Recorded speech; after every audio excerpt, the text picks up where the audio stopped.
problème Ezali, dans notre pays, premièrement, on n'a jamais eu des dirigeants politiques au Bazali, hommes d'État. Mototango y a déjà na intention on a papa. Obstacle nyon soit kokuta nango, il sera prêt à tout. Voilà. Il sera prêt à kolongola obstacle nyon so ezo pekisaye à atteindre ba objectif na yo ayela ki na politique.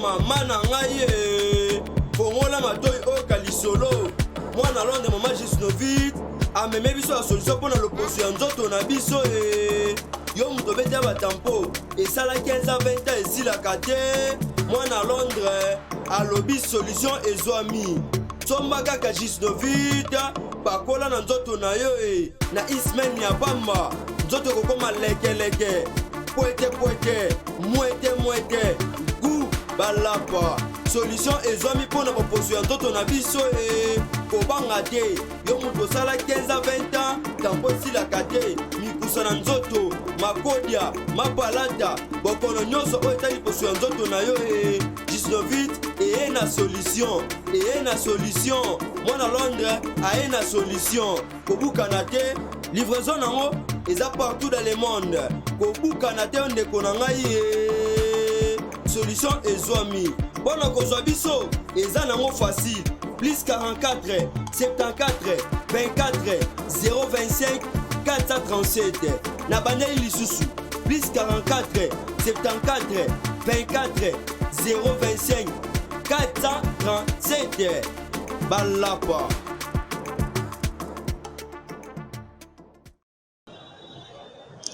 Mesdames et messieurs, encore une fois, merci. Merci pour votre confiance à Nouvelle Tendance Télévision. Soyez la bienvenue sur votre émission La Grande Causerie, qui est présentée par moi, Dona Konde de la presse. Tout ça, wana kapuna kosala musala oyo toyebi kosala. Ezala kamalamu na moto asala musala oyo ye ayebi kosala. Parce que moto na moto sala musala na yo, ndeko na biso cordonnier tongela biso ba sapato. Bandeko na biso pe ba manso batongela biso banda kumelelo likambo mo eza kosala mabe na mboka Congo ya que tout le monde sait faire tout. C'est pas une bonne chose. Tout le monde sait faire tout. C'est pas vraiment quelque chose d'important. Voilà. Nous sommes encore une fois pour cette nouvelle émission de la Grande Causerie aujourd'hui. Lobby biso to assistaki na bakufa ya bandeko na biso na kati ya marché central ya Kinshasa na zando monene. Zando monene to monaki bipai wapi oyo bandeko na biso belé basilisi ko bungisa bomo ina bango. C'est parce que ba revendiquer ba droit na bango kina nak tozoko kalisusu te tozolia te to mela te bana bakomi ko kufa parce que moya ko traiter bango ezalité mbongo eza ko mona na te bandeko ba ko réclamer ba droit na bango et to monaki ba balle royale sur bandeko sali vraiment pas si makasi. Et nous sommes là toujours en train de voir, en train de surveiller makambu ya procès à makambo ya détournement ya fin ya 100 jours tozotala ngo kaka ndenge ezali kokendele. Et en dehors de cela bomonaki l'autre fois prophète Denis Lesi alekaki na télévision pour dire que non ba pasteur nyonso baboya bandima bango tu baliaki mbongo ya Kabila. Donc ezali kwa soko liaki loko amute kangami yo na mongongo eko komolo ba mabe na yeba ke loko ana ebimate ekota pete etikala ka wana. Donc ekobebisa pe vi na yo. A révélaki na biso que bango nyonso ba pasteur bango nyonso baliaki mbongo ya Kabila. To mona ki pe moko alekaki évangéliste Kizami na Kibila alekaki pona ko démentir ba propos wana que non il atikala ko lia mbongo ya Kabila te. Mais toyebi que non seulement kaka ya lobaki que ba transport epesama ba enveloppe akaki epesama mais alia mbongo ya Kabila te. Donc ça makambo moko tozali kotala pe tozali ko réfléchir un peu sur ça. Est-ce que deux pasteurs koya liboso ya ba réseaux sociaux ils place ba koya peut-être que ça la arrangement makambo ko oyo ko loba vérité oyo ko loba lokuta est-ce que ça na réseaux sociaux voilà. Lelo na kata plateau na biso tozo ma prophète Moïse l'autre fois tozaki na plateau awa prophète Moïse bimisa ki ba révélation belé ba prophétie binaki belé pour na Congo pour na nini kaka kufa na kati ya présidence ne bomituna et pour na nini kaka mutu so asali kambo mikolo après avoir osali kambo na fa kufa ba synonyme makambo na nyonso et en dehors de cela ba révélation grave avec le prophète Moïse nous avons un plateau Prophète Moïse, bonjour. Bonjour Papa Donna. Comment allez-vous? Non, ça va, Dieu fait grâce, nous allons bien. Dieu fait grâce, nous allons bien. Boni santé à Bananzambe, boni santé à Mboka Nabiso Congo. Non, sinon, spirituellement parlant.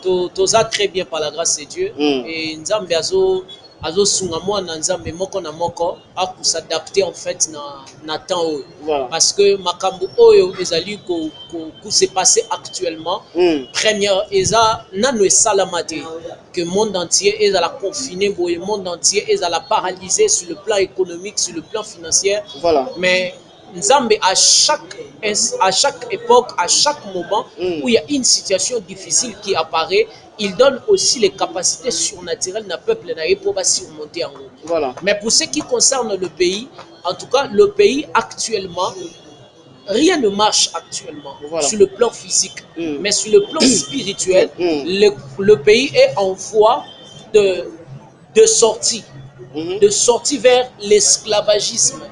Donc Mboka Eza n'a pas yakokende na sorti pour atteindre restauration au bisognon sotore vaka afin que Congolais azala satisfait à vivre na kati ya mboka na ye. Pendant que tozo komona basala nzambe mibale na kati ya ba réseaux sociaux bazoya kosala ba règlement de compte na kati ya ba réseaux sociaux, est-ce que wana ezali pena tozali na voie spirituelle, tozali na nzela ya ko bima na mabe peut-être ko malamu pendant que basala nzambe bazali ko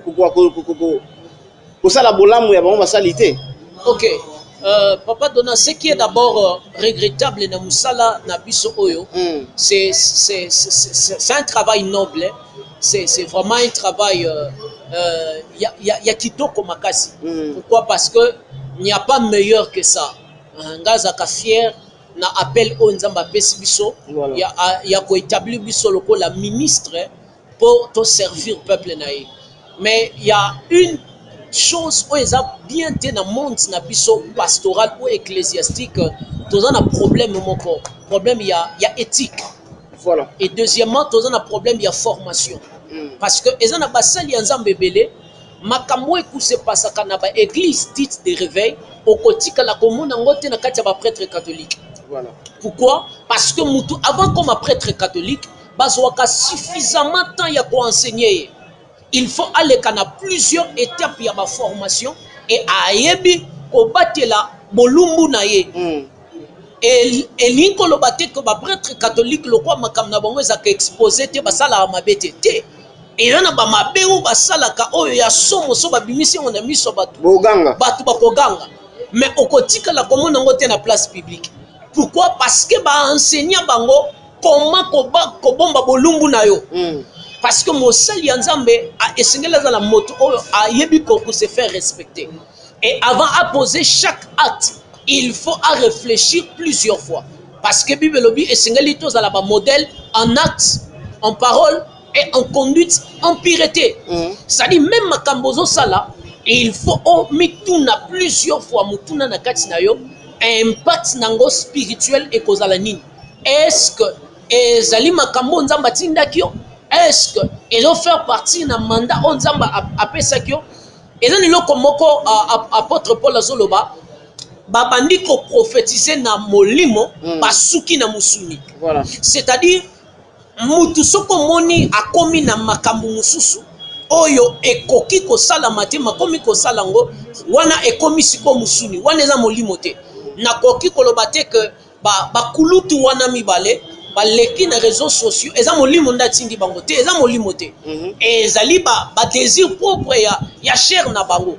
Par exemple le prophète Denis Lessi, ce qu'il est en train de dire là et là ba désir propre ya cher na ye. Non mais à reverser bino que no boboya bondi ma reverser bino que no bino nyonso basali na Nzambe boliambongo ya Kabila.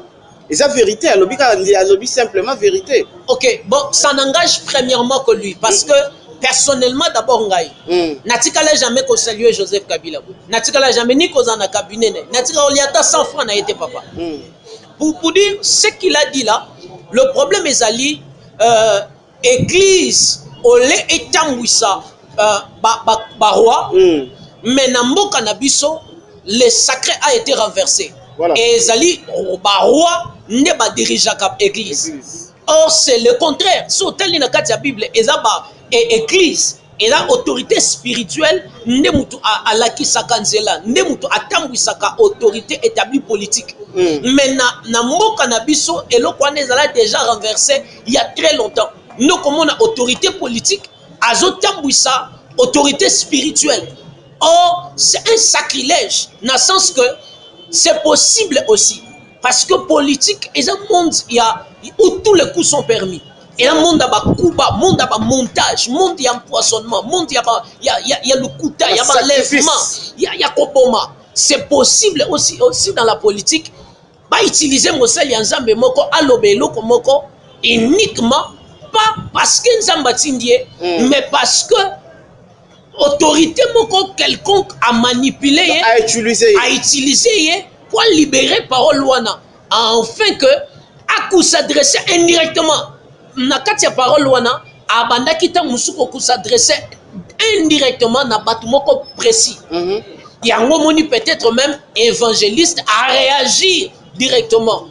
Peut-être à citer qui est indirectement nakatia wa propos nae. C'est normal. Yakoya ko ça la droit de réponse. Pasteur moi lobi mabe et l'autre pasteur ko loba avec ça la droit de réponse na ba réseaux sociaux, c'est tout à fait normal. Ma première réponse d'abord par rapport à ça, c'est un acte charnel, papa. Voilà. Ce n'est pas un acte spirituel. Un homme de Dieu, il doit être spirituel. Il doit marcher selon l'esprit. Il ne doit pas marcher selon la chair. Papa, si tu es conduit par l'esprit, tu n'accompliras pas les désirs de la chair. La Bible dit, faites mourir par l'esprit toutes les actions du corps. C'est-à-dire, si je marche selon l'esprit, tout ce que je ferai viendra de l'esprit. Or, l'esprit ne peut me pousser qu'à faire de choses qui glorifient Jésus. Parce que Christ a lobby, quand le Saint-Esprit viendra, il me glorifiera. L'esprit est venu dans nos vies pour glorifier Jésus. C'est ainsi que quand l'esprit nous conduit, c'est pour glorifier Jésus. Afin que quand un homme de Dieu est conduit maintenant par l'esprit, tout ce qu'il fait glorifie Jésus. C'est-à-dire, ils ont même un royaume Yanzambe est avancé. Mais par exemple, cet acte-là, c'est un acte charnel. C'est un acte charnel. Ça vient de la chair. Ça ne vient pas de l'esprit. Et je condamne cela. Parce que ça ne glorifie ni Jésus et ça ne fait pas aussi avancer le royaume de Dieu. Voilà, bassin Nzambe na biso boye bakani boki koloba liboso na ba pate o no bokamba ka peni boki pe koloba ti. Mais prophète, parlons de quelque chose dans la Bible, to ebi biso so que non makila ils la sacré. Makila vraiment ils la sacré na kati ya Bible. Et hier seulement dans ce plateau avec vous on plairait que non na kati ya présidence ba makila ezali ko tanga ba bazali ko famille to comprendre comment ba tona bazali ko fa na présidence. Et ton monument fléau on a qui un peu pour s'arrêter. Et Makila, et qui mène la présidence, tout le monde est comme ici qu'on a un petit peuple. Lobby, tu participes à Kinayo, na kolela na maya misu komona ke no bande ko na biso ba congolais bazo kufa na kati na zando bitumba entre bango na ba policier.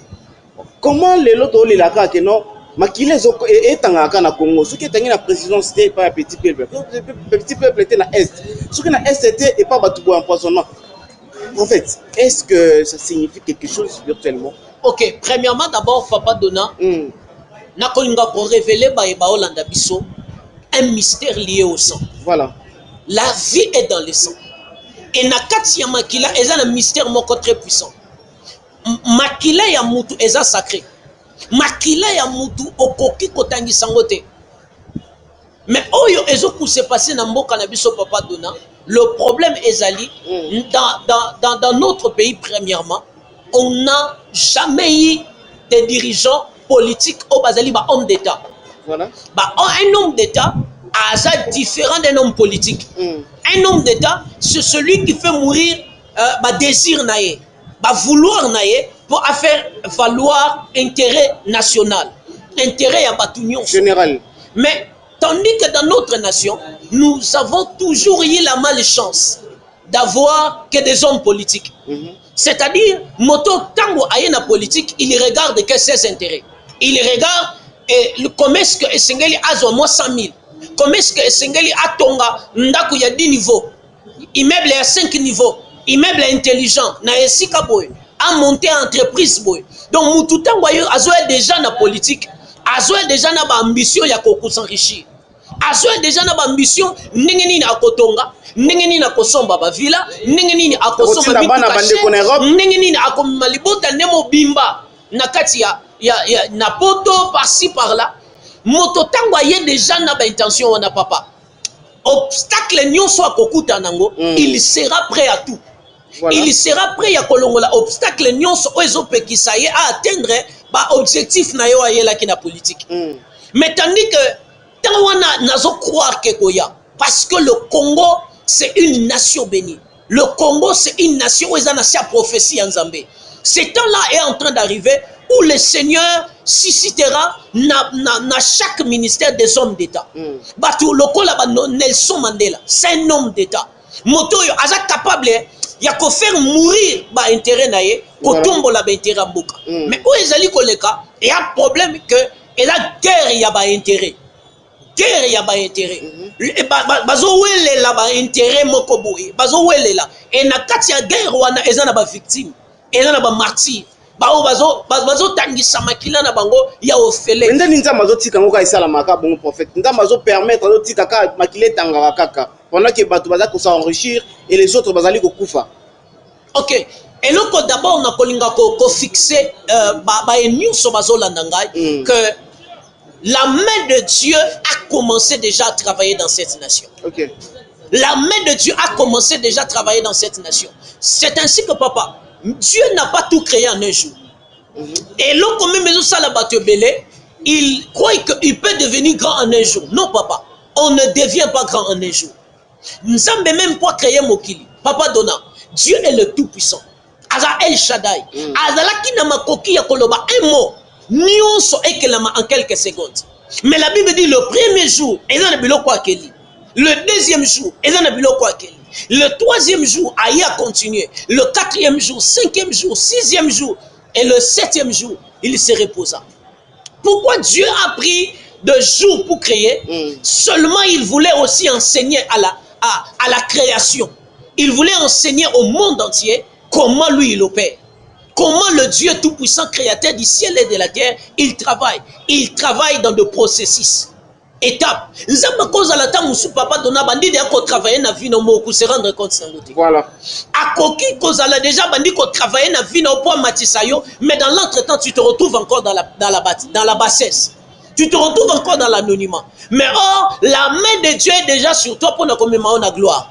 La main de Dieu est déjà sur toi pour na komema yo na excellence komema yo na terre promise. Na cause exemple mon na katia Bible.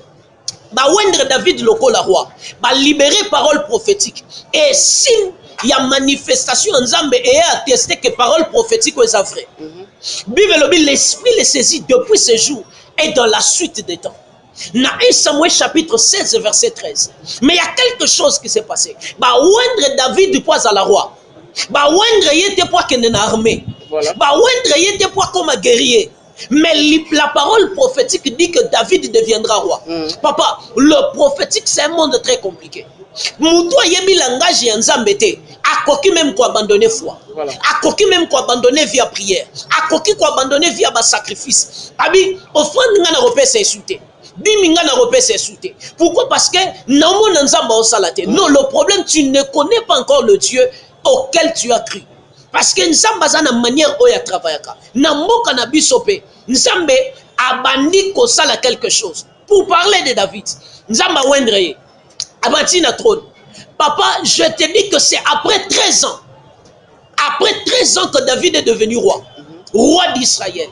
Mais pendant tous ces temps-là, qu'est-ce que Dieu faisait? Est-ce que Dieu avait menti? Sur Moutoumson ko ya loba prophète Samuel a bête libanda.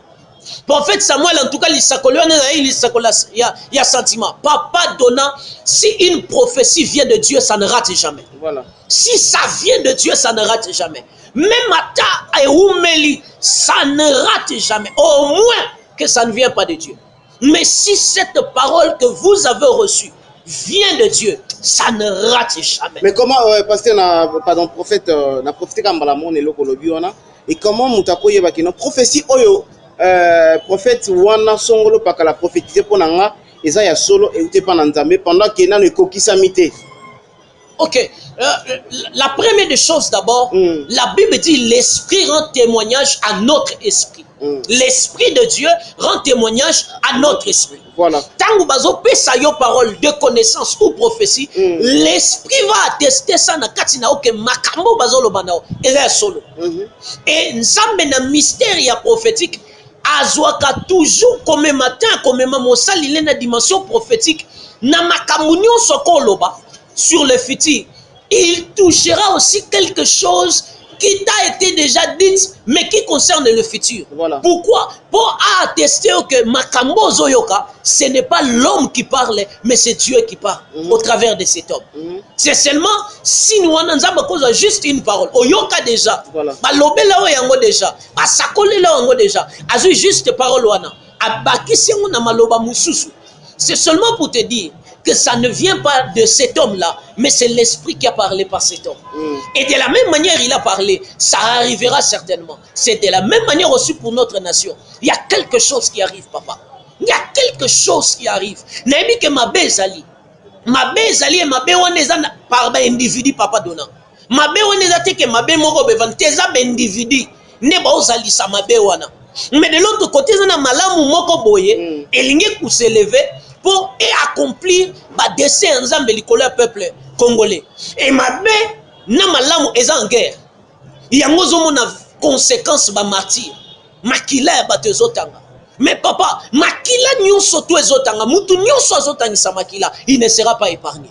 Parce que ce que l'homme aura semé, il le moissonnera. C'est lui qui tire par l'épée, il mourra par l'épée.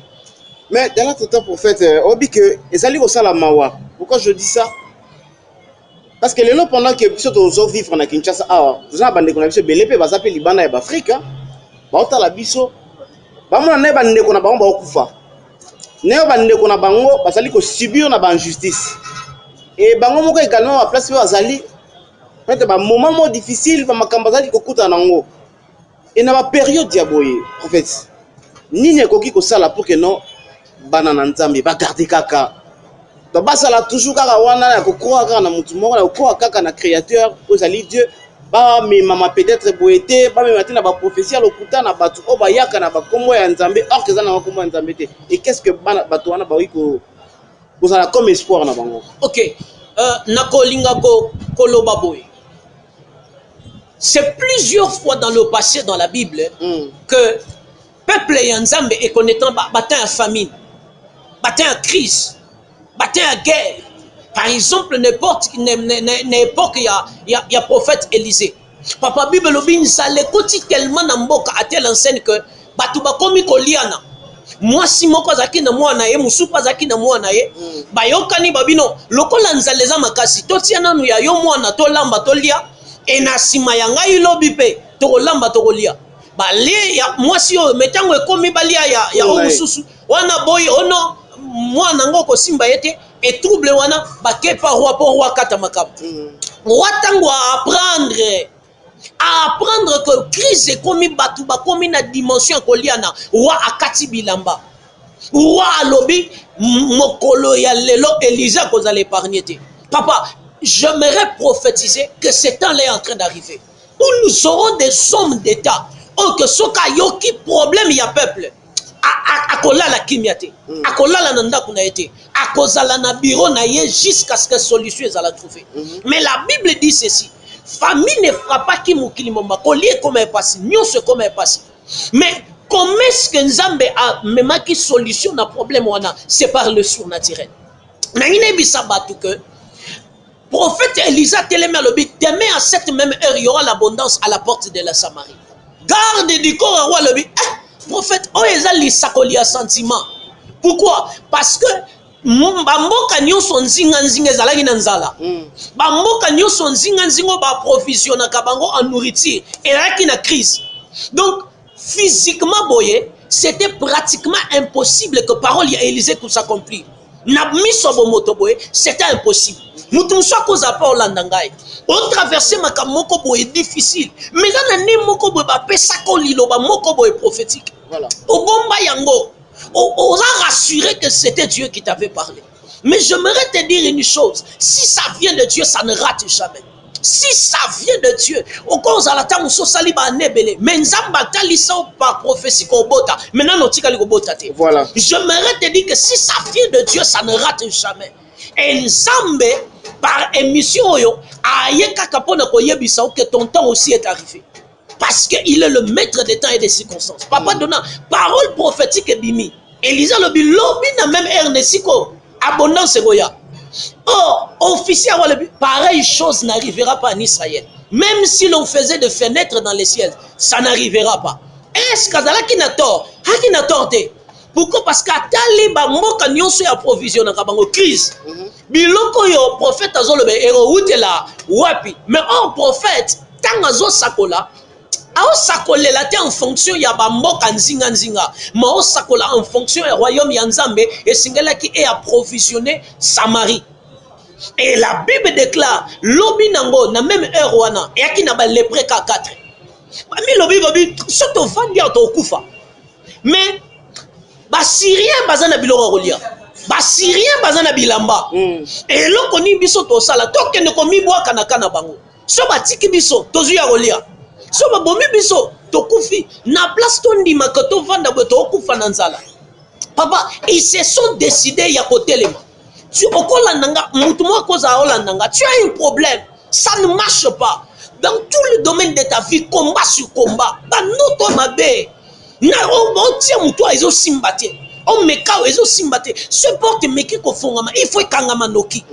y a quelque chose qui te réclame toujours vers le bas. Il y a quelque chose qui te réclame toujours vers la petitesse, vers la pauvreté, vers la souffrance. J'aimerais dire une chose, que le Dieu Tout-Puissant existe. Il est le même hier, aujourd'hui, éternellement. Papa donne abondance et ya par 4 lépreux. Ma colonne bango kanding bazo kende na kamba syrien et comme il quoi lokito ya minduki. Et ba syrien ba sundoli biloko akolia Israël ba récupérer biloko tel que ndenge prophète alobaki. Et ça la minengwana de manière surnaturelle. J'aimerais dire à quelqu'un que Dieu est capable de t'approvisionner de manière surnaturelle. Papa Donanzamba est capable de libérer ba ange na et même après mission au kutani na moto a pas mbolio vina au peut changer. Nzamba est capable de dépêcher ba ange à na ville au ça ne marche pas. Dieu est capable de dépêcher les anges. Papa, ba ange baza capable ya kokeko selon mbongo siko pensa kité. Ba ange baza capable ya kokeko selon mukanda oyo ozeli parce que papa donne yana bamboka mususu mutu fazwa mukanda pour comment vivre bien. Mutu musa ko kozala des poids banda ba démarche batika la répondre té. Tant mususu il y a une main satanique où ils ont réclamé kaka na pauvreté. Mutu musa ko kozala kenda na ekala na poto na Europe je ne sais moi. Tant musu pas botami kuna. Mais il y a une main noire. Il y a quelque chose qu'ils ont réclamé bango vers la pauvreté. Voilà. Il y a quelque chose qu'ils ont réclamé bango à partir de makila na bango. Il y a un moment na ebandel na lobaki que makila est un mystère moko très puissant. Et là comment ils ont réclamé peut-être na makila na bango balakela bango mabe muto ko bonga sate. Muto ko mone sengwa sate. Il y a quelque chose qui les réclame vers le bas, vers la petitesse. J'aimerais dire que les anges sont capables. Papa donna il y a kolongwa na Kinshasa bake na Europe, na Suisse, na Genève, je ne sais moi, dans n'importe quelle nation, et dans l'Allemagne, dans Ottawa, les anges sont capables d'aller et amener l'abondance. J'aimerais dire, on doit croire que le surnaturel est réel, que surnaturel en Zambie et kokiko soutenir bandekono, même au Vatican en Afrique, même en Europe, le surnaturel n'a pas de limite. Par rapport à surnaturel, on a comme ils ont la limite, en fait, merci Toko Tipika Wana. Dernièrement, seulement quand on a fait un plateau, na yambaki nganga kisi moko awa. Cette démonstration awa, abimisi nzungu, abimisi mbongo. Et l'autre monde va comme trop intéressé dans makambo wana prophète. A coopérer directement na nganga wana, pour pas comme abimisa mbongo, à résoudre ba problème na yé, ba problème en famille na yé. Et lelo na batu oyo, ba komi pesa na makambo wana trop parce que yobi surnaturel. Et ça n'a limite. Bango ba benga ki on peut surnaturel. Alors, na bato wa mi pesa na makambo wana. Na bato wa mi pesa na makambo wana te. Na éviter différence na bango ezala nini. OK. Et loko d'abord na kolo bezali que bato sengeli ba yeba nguya e Satan e uti wapi. Satan comme on a le Satan, il s'appelait Lucifer. Voilà. Satan signifie seulement adversaire. akomaki Satan le jour où akuse rebellaki na Nzambe. Et depuis rébellion il est devenu Satan. Mais il y a une chose, nguya oyo akendaki nango Nzamba retiré yango te. Kaka mwa nguya wana et matate et bakisa mate kaka yango wana tikala nango. Mais maintenant comment est-ce qu'il opère? Azali ne loko mususu amona te. Azali sika musu azalate papa dona nyonso oyo reproduisaka. Nakoki koyeba ba parents na okaka partir na yo. Voilà. Kaka partir ya koku se comporter na koko comprendre pe ndenge ni bo fifaka na ndako na bino. Pourquoi? Parce que moi na azalaka reflet ya image ya ba parents na ya éducation ya ba parents na. C'est qu'est-ce que j'aimerais dire par là? Satan a copié kaka nyonso o Nzamba sala. Donc ce que Satan kobimisa mbongo yeba yango pe ke Nzambe abimisaka mbongo de manière surnaturelle. Il existe deux sortes de surnaturel. Le surnaturel du Seigneur Jésus, appelé autrement le surnaturel de lumière, et le surnaturel du diable, aussi appelé autrement le surnaturel du ténèbre. Voilà. Maintenant, le deux surnaturel, surnaturel, il y a Yesu, et il y a pour aider parce que la Bible dit malheur à la terre et à la mer. Papa donna, l'ikolo ya mabele oyo. Toko vivre sans le surnaturel. Parce que nguya Satan jour et nuit, ils ont détruire ma famille, ils ont détruire ma botte à bateau, ils ont détruire ma santé à bateau. Il y a quelques jours passés, il y a une femme, papa, a commis gravement malade. Bazo pe sa kisi sezo simbate. Bazo pe sa kisi sezo simbate. Oh, malade wana e uta ki na surnaturel ya Satan. Batindi ngonde po bomaye. Papa, mutu ya bongo atabo pesi ba kisi ba spécialité a obikate parce que ba pesi ba kisi ya ndenge nyonso abikaite. Mais quand il a rencontré le surnaturel du Seigneur Jésus, papa donna surnaturel ya Nzambe elongoli na mbete hôpital. Surnaturel ya Yesu elongoli na esiko ba kondana ki akufa, les lois en très bonne santé et les lois au vivre. Et le surnaturel du Seigneur est réel. Moto oyazo landangai ko kende na nzela kisite. Parce que la Bible dit, c'est la bénédiction de l'Éternel qui enrichit et elle ne se fait suivre d'aucun chagrin. Papa donné à Satana, et l'andarana ba problème, et l'andarana ba trouble. Yoko koza ozui, au pambolami, mais ba no batikal ko souffrir. Et yana moto moko ta musozo landangai, papa na bino zara na mbongo. Mais bino botikala, lokola bato ba vivant naissance te. Boza éparpillé na Europe partout, mais bozo souffrir. Lokola batu ba vivant naissance te. Pourquoi? Parce que papa na bino azalaki na mbongo. Mbongo na yona azalaki na alliance ya Satana, surnaturel ya Satana ne memelaki. Surnaturel ya Satana ne fungolelaki ba porte. Mais surnaturel ya Satana papa dona, so fungoleli yo ba porte. Yeba ba descendant na yo e kangela bango ba porte. Yango moni Bible lobi tangu Abraham apesaka 10 na vallée ya Chave na Melchisedek. Levi pe azalaka na bantrai na ye. Papa, calculer nombre ya ba neo Abraham apesaka 10, mais na hébreu Bible zolba mokola pesaka 10. Levi pa zaka na bantrai na botamite. Ye pa pesaki. Sadi soki papa aboti yo, akena kibonganga kisi. Yeba amemi bana nyonso babimi na mukongo na ye. Voilà. Yeba tangu amemi bino wana. Bino ekopambola bino te. Ba demo efungolela ba porte avant na ba konzi. Aliana bakonzi yeba ba démon wana ekotika ko réclamer kabino chaque jour. On réclamer bino na ba problème. Qu'on réclamer mutu so azani ne robe makambuza bien. Mais on senti que tout est coincé spirituellement. Tout est coincé pourquoi? Parce que papa wa bota bango afongolela bango ba porte ya bitumba o elanda ka bango butumoy. Butum papa dona makambo nozolo ba bato belé baza victime nango. Mais kasi yango na prophète pendant que yo sanoka mwana botami okutaki papa na yo na ba da papa na yo salaki déjà ba alliance moko bo déjà oyo tika koyeba te ko bete ko kapeli solo te papa na yo akufa sa maman na akufa mais lelo yo tika la victime na yo na bande ko na bino makambo bato belé tika ba victime. Alors spirituellement quel est le moyen oyo mutawi ko bima na mabe wana pour à se conduire à tambola normal na Jésus na ye? Oui. La seule façon où il doit d'abord croire que Jésus peut faire quelque chose. Voilà. Et c'est ce qu'il dit que Yesu soit quelque chose.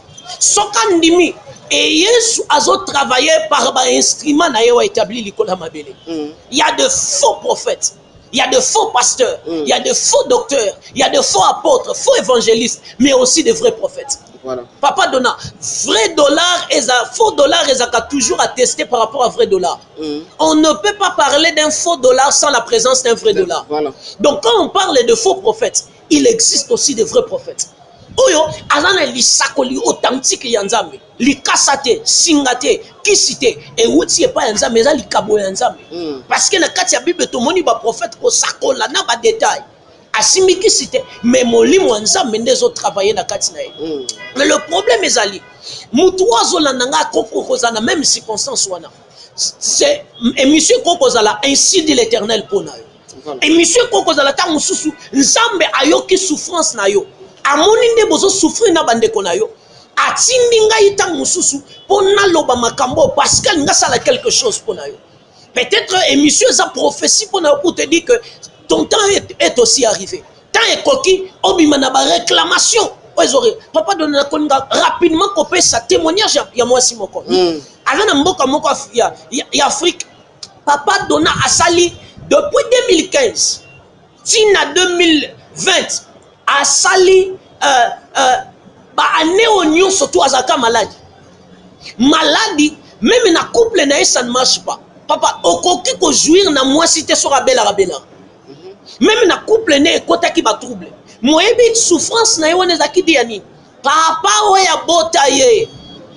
azala na makambo ya sala mais quoi boyaka ko yebisa mwana a sacrifier ka déjà donc akoko balate mutu musupa olanda ngai e simbate na ba relation no nyo sa fiançailles est-ce que nyo so rotia mutu e simbate o remarquer que olali na butu bo na mbetu bo ami balé mais en esposo mona bo ami satu wana mobali me bo remarquer que mutu moza na katikati na bino papa dona mutu mozo olanda ngata nswaza pe na makambo azokutana or eloko wana e koki kozala ka réclamation moko beta musu babali saka e déjà va bala babali saka déjà avant quand on a relation na proposition ba sacrifier déjà babali ça un esprit morobo moi si on a peut ba sacrifier ayeba na yete akute na ina libala na abali mais eloko ni ne sali ba esprit on est comme ko réclamer ya loko la papa donna ozui moi si abatu o peseli mbongo o doté mais moi si ngwaza moi si mutu boye physique te ala moi si milimo comme ko ya ko réclamer moi si na bango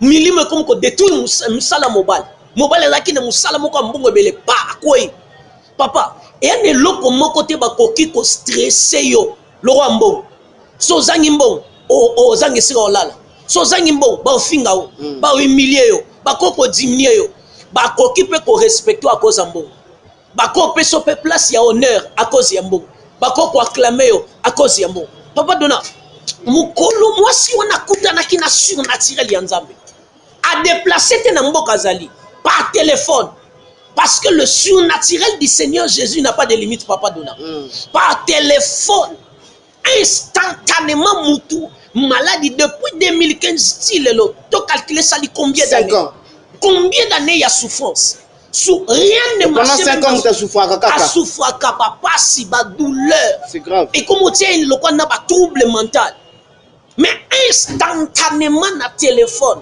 surnaturel ya Yesu papa donna quelque chose au Yesu alobi na ba envoyer na abi dans quelques villes que vous entrerez guérissez les malades une manière ya goloba na ba ville nyonso oborokota bomé ma surnaturel na ngai et Bible lobi na acte 10:38 vous savez comment Dieu a oint du Saint-Esprit Jésus de Nazareth qui allait de lieu en lieu faisant du bien guérissant tous ceux qui étaient sous l'empire du diable car Dieu était avec lui papa donna cette parole est le même hier aujourd'hui et éternellement et goloba Yesu Masia azali ti le loko kende de lieu en lieu par basaline okoko zala oza na Pologne oza na Portugal oza na Canada mais Yesu akoko ya à partir ya awa Yesu aya atteindre ndako na même à partir de mission loko la nanga Yesu pas koko Yesu ko yozali voilà merci beaucoup na réalisateur nangai Jordan Pantou merci na Alidor le yeye qui est derrière la caméra le but de retour avec force merci beaucoup Alidor et nous allons passer na temps de Dieu avec le prophète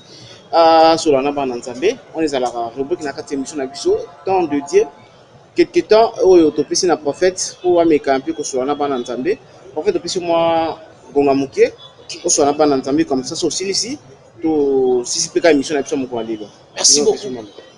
Ozolanda ngai, cette émission est une émission prophétique pour toi. La Bible dit, poussé par l'esprit, les hommes ont parlé de la part de Dieu. Il y a quelque chose que j'aimerais te dire en quelques minutes. Yesu Massi a telemi à Yebisi Pierre Alobi, le diable t'a réclamé. Et je priais pour toi afin que ta foi ne défaille pas. Donc Pierre Azala qui n'a Yesu azo salelanza mais Satan a réclamé. Nakolinga ko yebiso que les réclamations sataniques existent réellement. Okoko zala ozana mboka moko songolo pakala. Mais Satan a réclamé libala na yo. Satan a réclamé relation ya fiançailles na yo. Satan a réclamé mon bon na yo. Satan a réclamé nyonso ya yo. Tu sens que rien ne marche. Tu sens qu'il y a une stabilité moko chronique. Instabilité sur instabilité. Problème sur problème. Satan a réclamé autant soit cause ya makila. Makilo zo porté. Tant sou batu nyonso bazana makila wana. Balakela bango motako bonga zate. Balakela bango motako tombo mazate. Motako pambo mazate. Motako kozala nesengo na libala zate. Wana mbongo. Mbongo zo mona nango. Ozo vivre bien. Mais sengo ya libala oza nango te. Et sengo ya relation na yo ya fiançailles. Oza nango te ya proposition. Oza nango te. Tant sous na mariage na yo rien ne m'a okomi. Oza à quelques jours il y a qu'on divorcer. Oza à quelques mois il y a qu'on divorcer. Au baye déjà olingo bimananda kwana. Olingo kata relation. J'aimerais te dire que le surnaturel du Seigneur Jésus est capable d'atteindre de là où tu es, le surnaturel du Seigneur peut mettre à genoux ma force union soit ténèbres ils ont réclamé. Naïe dans le nom de Jésus à ma qualité de loin pour te dire que fini ce moment il y a ma réclamation satanique. Ma réclamation satanique nous se vend à Kimia. Oui, pour réclamer santé na yo, vie na yo, mongo na yo, na bandoto tu sens que batubazo landa yo. Tu sens que tu sens que rien ne marche, même bandoto nao, il n'y a que de mauvais rêves aux osala. Je viens te dire une chose, que cela s'arrête au nom de Jésus. L'Esprit du Seigneur est sur moi. Il m'a oué pour t'annoncer cette bonne nouvelle, que le temps est arrivé. Obimanakati ya situation wana. C'est ainsi que je t'invite, de là où tu es, est-ce que tu crois réellement, na douleur aux anango là où tu es, que Jésus-Christ peut te guérir? Si tu crois réellement, nengo simba esiko zo kapasi. Wana mutu, ezo sala pasi simba esiko ozo kapasi. Nalito si ces missions en priant seulement pour toi de là où tu es. Parce que Jésus est le même hier, aujourd'hui et éternellement. Surnaturel yanzambe ezo na limite. Surnaturel yanzambe ezo traversé par YouTube ezo koma esiko yozali. Par la foi, simba esiko zo kapasi. So on a pas problème, simba na mutema na yo. Par la foi, il y a quelque chose qui se passe là où tu es. Ce qu'on a senti peu de pression. Esprit de mort, j'aimerais prier en quelques minutes avec toi. Seigneur, dans le nom de Jésus, je prie pour cette femme, je prie pour cet homme, qui par la foi, il croit que le surnaturel du Seigneur peut l'atteindre là où il est. Je libère ce miracle au nom de Jésus. Ce qui est malade, que cette maladie disparaisse au nom de Jésus.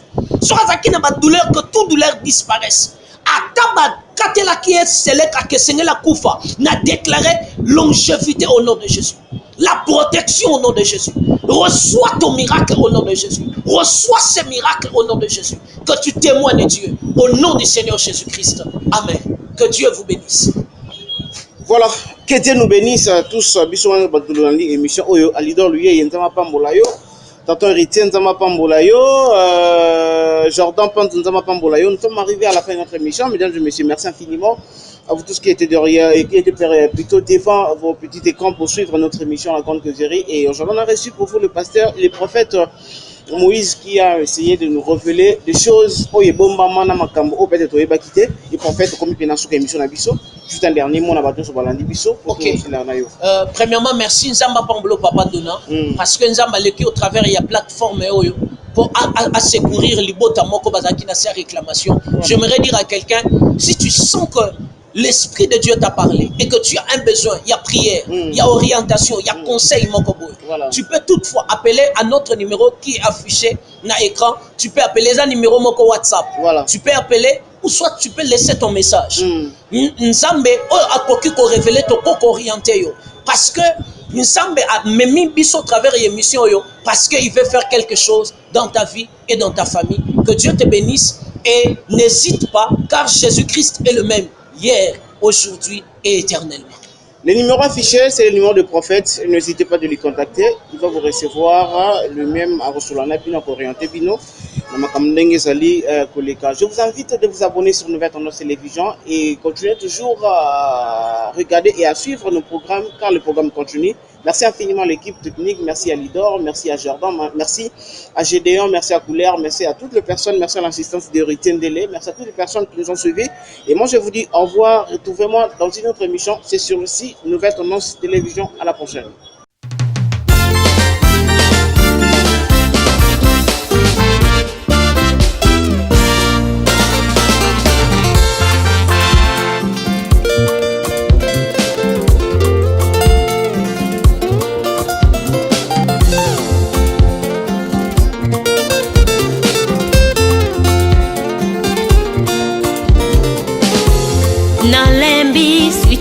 Oyonga na sana yango sala bikamo yawe Simbola loboko na yo na bomoi nanga Yeswe. Tu as assez longtemps demeuré sur cette montagne. Oh sala bikamo Oh papa sala bikamo Papa na lola sala bikamo Nalembi situation oyonga na sana yango sala bikamo yawe Simbola loboko na yo na bomoi nanga Yeswe. Tu as assez longtemps demeuré sur cette montagne. Oh salabika moi Papa salabika moi Yo lobaki vous me servirez moi l'éternel je vous bénirai. Kutuna moi na vulana hiver na été na salela kayo na umelipe mingi na poste salabika moi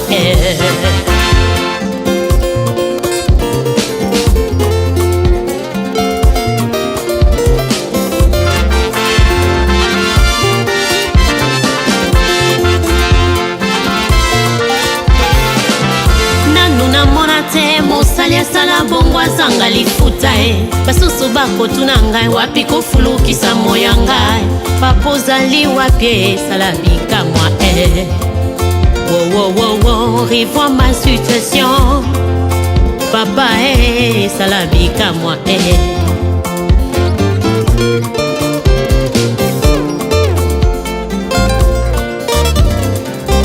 bato balobi nzambe nanga na lipongi basusu balobi nzambe nanga ke voyage tolonga na yebi olalaka tonimbaka te papanga na yebi yo nzambe nanga oza omniprésent yo ozali partout posa nanga ezali yo pasola mapata na mona bénédiction nanga en life papa sala bikamo yaya nasimba lipamboli nanga na tato lelonga